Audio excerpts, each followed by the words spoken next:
Grainy footage from David's concert showing a figure eerily similar to Celeste Rivas has ignited a firestorm online, but what the FBI just revealed about this sighting is even more disturbing. From a shifting timeline that changes everything to questions about who really knew the truth, this case is unraveling in ways no one expected. Let me break it down.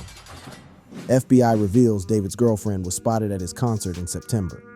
The FBI has just confirmed one of the most chilling developments in the David murder case, and what they've revealed is more disturbing than anyone could have imagined. Newly analyzed video footage shows David's girlfriend, 15-year-old Celeste Rivas, allegedly present at his concert in early September, shifting the entire timeline of this already twisted investigation. This revelation has left the true crime community stunned, as it challenges everything we thought we knew about when Celeste's tragic fate was sealed. The footage, recorded at David's September 6th concert in Silver Spring, Maryland, appears to capture a young girl with an uncanny resemblance to Celeste standing near the balcony section of the venue. If this really was her, the implications are staggering. It would mean Celeste was still alive just days before authorities discovered David's abandoned Tesla in the Hollywood Hills with her decomposed body inside. What seemed at first like just another piece of grainy, questionable footage may in fact be the smoking gun that narrows down the final days of one of the most disturbing celebrity murder cases of our time. New video footage of a girl believed to be Celeste at David's concert in late August has surfaced, which would be the last date she was seen alive, but the internet is divided on the latest update about this footage. A girl who looks a lot like Celeste was spotted at David's concert on either the 23rd or the 24th of August in Silver Spring, Maryland.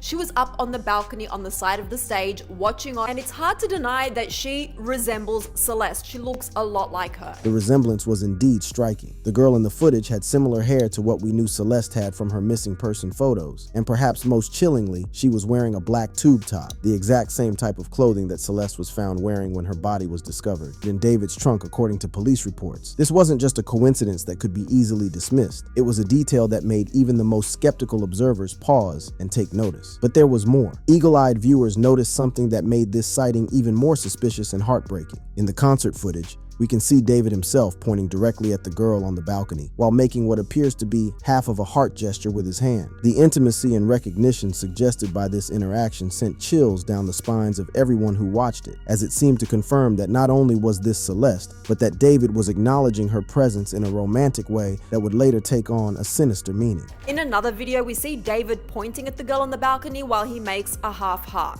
The guy she's standing next to is also David's brother, which raises even more questions, and particularly how much did he know about Celeste and David's relationship? Because if he's his brother and he's around backstage, going to concerts, hanging out with Celeste, he must know a lot about at least their relationship. The presence of David's brother standing next to the mystery girl added another layer of complexity to this potential sighting. If this really was Celeste, then David's own family members were not only aware of their relationship, but were actively facilitating it. This raised disturbing questions about how many people in David's inner circle knew about his alleged relationship with the underage girl and what role they may have played in concealing it from authorities and the public. The timing of this alleged sighting was absolutely crucial to understanding the case. The concert took place approximately 12 days before David's abandoned Tesla was towed from the Hollywood Hills area near his house, where Celeste's severely decomposed body was discovered wrapped in plastic. Authorities had indicated that her body was in an advanced state of decomposition, which had led many to believe she had been dead for weeks or even months before the discovery. If that was her in the video, this raises the question of whether or not 12 days was enough time for her body to decompose to the state that it was in.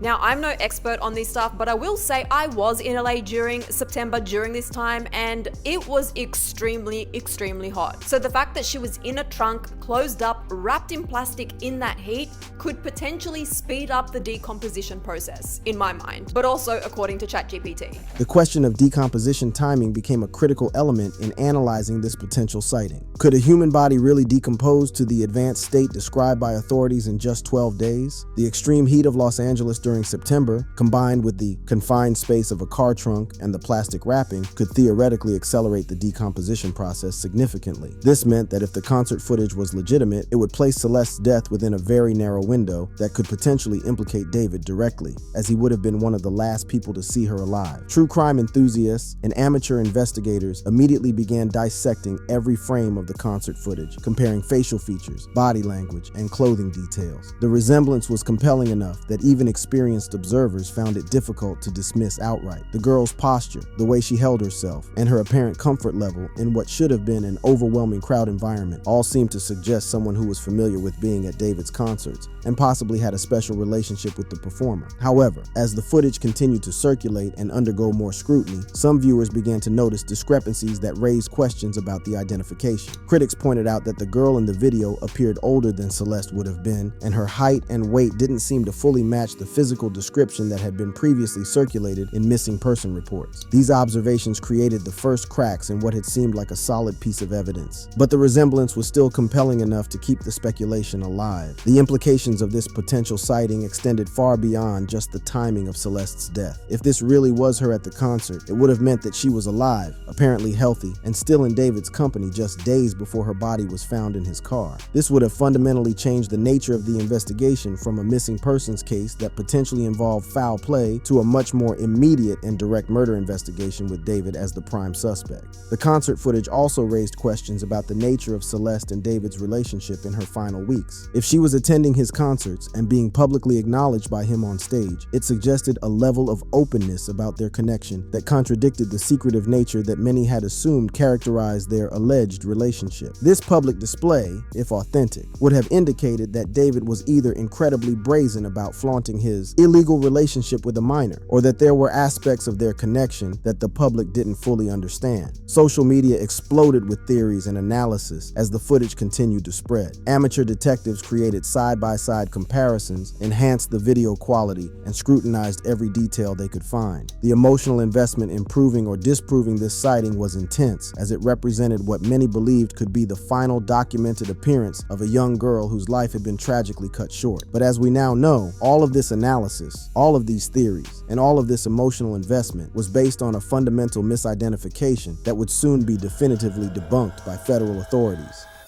The FBI bombshell that changed everything. Just when the true crime community thought they had found the smoking gun that would crack the David case wide open, federal investigators dropped a bombshell that completely shattered the narrative that had been building around the concert footage. The revelation came not from local police or even state authorities, but from sources connected to the federal investigation itself, lending it an authority and credibility that could not be easily dismissed or disputed. And now TMZ, who posted and reported on these videos, has updated their article to say that the woman in the videos is not Celeste Rivas, according to a source that is connected to the case. So that could potentially be even a police officer that has already looked into this in their investigation. The fact that they very clearly made this update and blatantly said it is not her according to their source connected to the case makes it sound like they are absolutely sure. The definitive nature of this debunking was striking. When TMZ, the entertainment news outlet that had initially helped spread the concert footage theory, updated their reporting to explicitly state that the woman in the videos was not Celeste Rivas, they cited a source connected to the case who had definitively ruled out the identification. This wasn't a casual dismissal or a suggestion that the identification might be wrong. It was an absolute statement that left no room for ambiguity or continued speculation. The source's connection to the case suggested that law enforcement had already investigated this potential sighting thoroughly. Given the high-profile nature of the investigation and the intense public interest, it's likely that federal investigators examined the concert footage frame by frame, possibly using facial recognition technology and consulting with experts who could definitively determine whether the girl in the video was Celeste Rivas. But the FBI's debunking of the concert sighting revealed something far more disturbing than just a case of mistaken identity. If the girl in the footage wasn't Celeste, then David was apparently spending time with and publicly acknowledging a Celeste lookalike at a time when the real Celeste was likely already dead. The psychological implications of this scenario are truly chilling and raise questions that go to the very heart of David's mental state and potential involvement in Celeste's death. But what makes this even more eerie is that if it's not her, the fact that David was hanging out with a Celeste lookalike at a time that Celeste was probably already dead.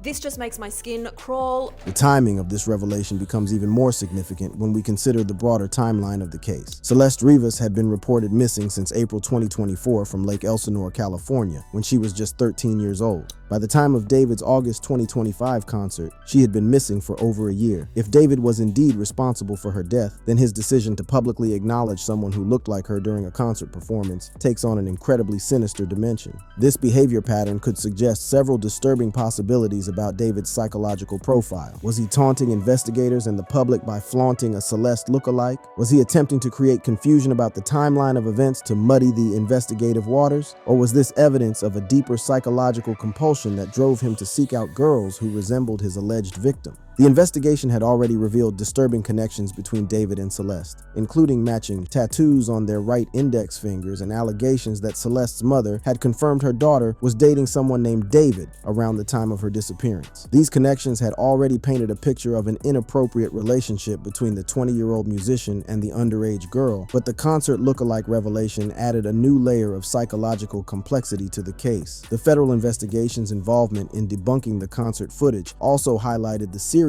nature of the charges that David could potentially face. The FBI typically becomes involved in cases that cross state lines or involve federal crimes such as kidnapping, sex trafficking, or murder for hire. David's tour schedule had taken him across multiple states, and if he was involved in transporting Celeste across state lines for illegal purposes, federal charges could be forthcoming. The precision and certainty with which federal authorities debunked the concert sighting also suggested that they possess evidence or information that definitively places Celeste elsewhere during the time period in question. This could include digital evidence, witness testimony, or forensic analysis that creates an unbreakable timeline for her final days. The fact David willing to make such a definitive statement suggests that they have concrete proof, not just educated speculation. The debunking also raised questions about the reliability of eyewitness identification and the dangers of social media speculation in high-profile criminal cases. The concert footage had been analyzed by thousands of people online, many of whom were convinced they were looking at Celeste Rivas. The fact that professional investigators with access to enhanced technology and expert analysis could definitively rule out the identification highlighted the limitations of crowdsourced investigation and the potential for well-meaning members of the public to inadvertently spread misinformation. David, defense team, if he eventually faces charges, the debunking of the concert footage could be seen as both a blessing and a curse. On one hand, it eliminates a piece of potential evidence that could have placed him with Celeste close to the time of her death. On the other hand, it raises new questions about his psychological state and potential involvement in her disappearance and death, particularly if investigators can prove that he was consciously surrounding himself with Celeste lookalikes while she was missing. The case had already seen David cancel multiple tour dates and lose major brand partnerships as the investigation intensified. The revelation about the concert footage false identification could potentially provide his legal team with ammunition to argue that public speculation and misinformation were prejudicing potential jurors and creating an atmosphere where he could not receive a fair trial. However, the FBI's involvement and their definitive debunking of the concert sighting also suggested that federal investigators were taking a methodical, evidence-based approach to the case rather than being swayed by social media speculation or public pressure. This professional approach could actually work in favor of justice being served, regardless of whether that means charges against David or the identification of other suspects if evidence points in a different direction. The psychological impact on Celeste's family of this false sighting cannot be understated. For months, they had been living with the uncertainty of not knowing what happened to their daughter. When the concert footage surfaced, it offered the tantalizing possibility of answers, a final confirmed sighting that could help piece together her final days. The debunking of this sighting meant that the family was back to square one in many ways, still searching for answers about their daughter's final months of life. The disturbing pattern, and what it really means. The FBI's definitive debunking of the concert footage has forced us to confront a far more disturbing reality than anyone initially imagined. While the true crime community was focused on whether or not Celeste Rivas was alive in late August 2025, we missed the bigger, more sinister picture that was developing right before our eyes. The revelation that David was surrounded by Celeste lookalikes, while the real Celeste was likely already deceased, opens up a Pandora's box of psychological profiling and behavioral analysis that paints an incredibly dark picture of what may have really happened. The broader investigation had already revealed a pattern of alleged grooming and inappropriate relationships that extended far beyond just the concert footage. Federal investigators had uncovered evidence suggesting that David and Celeste had been in contact since 2022 when she was just 11, 12 years old, and he was 17. This timeline revealed that their alleged relationship had been developing for years before Celeste's disappearance, suggesting a level of predatory behavior that was far more calculated and long-term than initially understood. Why was David and Celeste telling the moderators to delete streams and clips and things? Watch this clip. Maz, can we delete all VODs? And then as soon as the stream ends, delete the stream too?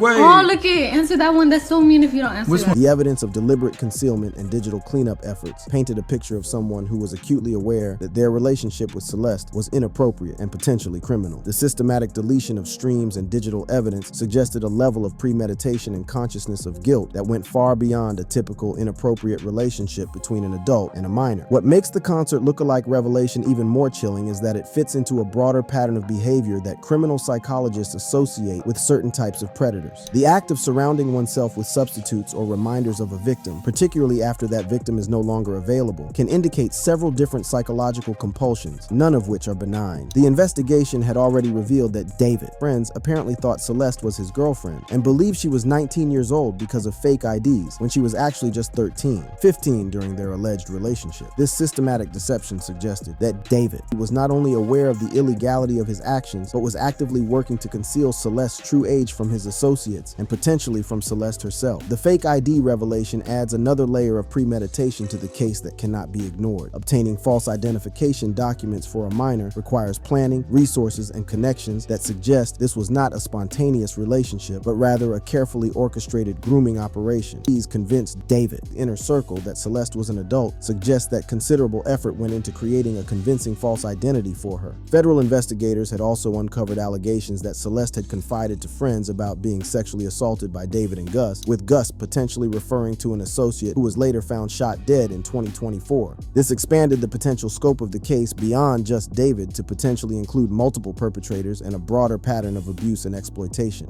The death of this Gus character in 2024, while Celeste was still missing, raised additional questions about whether there were others involved in her disappearance who might have been eliminated to prevent them from cooperating with law enforcement. The timing of his death, occurring during the period when Celeste was missing but before her body was discovered, creates a suspicious pattern that investigators are likely examining closely. The concert lookalike revelation also forced a reevaluation of David's public persona and behavior during the period when Celeste was missing. Rather than lying low or showing signs of guilt or anxiety about a missing girl he allegedly cared about, David was continuing to tour, perform, and apparently surround himself with women who reminded him of his alleged victim. This behavior pattern could indicate either a complete lack of empathy and remorse or a psychological compulsion that drove him to seek out reminders of Celeste. Law enforcement had executed search warrants on David's Hollywood Hills property, specifically looking for blood evidence and other forensic materials that could link him to Celeste's death. The fact that federal investigators were willing to obtain and execute such warrants suggests that they have probable cause to believe that crimes occurred at those locations and that David was involved. The search of David's property had reportedly yielded electronic devices and other evidence, though the specific contents of this evidence have not been publicly disclosed. The presence of security cameras at the property could potentially provide crucial timeline evidence about who was present at the location and when, particularly during the period when Celeste was missing. The broader investigation had also revealed disturbing content in David's music that seemed to reference violence against women, with fans now reinterpreting his lyrics in light of the allegations against him. His breakout hit Romantic Homicide and other songs contained themes of possession, control, and violence that took on a sinister new meaning when viewed through the lens of the charges he could potentially face. The fact that David had uploaded Romantic Homicide on Celeste's birthday, whether intentionally or coincidentally, had created additional speculation about the nature of their relationship and whether his music served as a form of confession or psychological expression of his alleged crime. The concert footage debunking also highlighted the role that social media and digital platforms had played in both facilitating the alleged relationship and in spreading misinformation about the case. The same technologies that potentially allowed David to groom and exploit Celeste were now being used to spread false information that could potentially prejudice the investigation or interfere with the administration of justice. The case had already resulted in massive career consequences for David, including canceled tours and terminated brand partnerships. But the revelation about the concert lookalike suggested that these professional consequences might be the least of his concern. If federal investigators could prove that he was involved in Celeste's death, he could face charges ranging from murder to federal trafficking violations that could result in life imprisonment. The systematic cancellation of David's professional engagements and the removal of his name from high-profile events suggested that the entertainment industry was taking the allegations against him seriously and distancing themselves to avoid potential legal and public relations consequences. The fact that his own record label was halting promotion indicated that even those with the most financial interest in his success believed the allegations were credible enough to warrant extreme caution. For Celeste's family, the FBI's debunking of the concert footage meant that they were still searching for answers about their daughter's final days. The false hope provided by the potential sighting had been crushed, leaving them to continue grappling with the uncertainty and pain of not knowing exactly what happened to their loved one. The case serves as a stark reminder of the dangers that young people face in the digital age, particularly from predators who use their fame, wealth, and influence to exploit vulnerable minors. It also highlights the importance of thorough, professional investigation over social media speculation, as the concert footage incident demonstrated how easily well-meaning members of the public can be misled by superficial similarities and wishful thinking. As federal investigators continue their work, the true scope of this case may extend far beyond just one victim and one perpetrator. The evidence of systematic grooming, the involvement of associates, and the apparent efforts to conceal evidence suggest that this could be part of a broader pattern of exploitation that affected multiple victims over an extended period of time. The concert lookalike revelation, rather than providing closure, has opened up new questions about David's psychological state and the true extent of his alleged crimes. As the investigation continues, the public awaits answers not just about what happened to Celeste Rivas, but about how someone could allegedly commit such heinous acts while maintaining a public facade of being a young, talented artist whose music connected with millions of fans worldwide. Thank you for watching. If you enjoyed watching this video, click on one of the boxes playing on your screen to watch more similar content.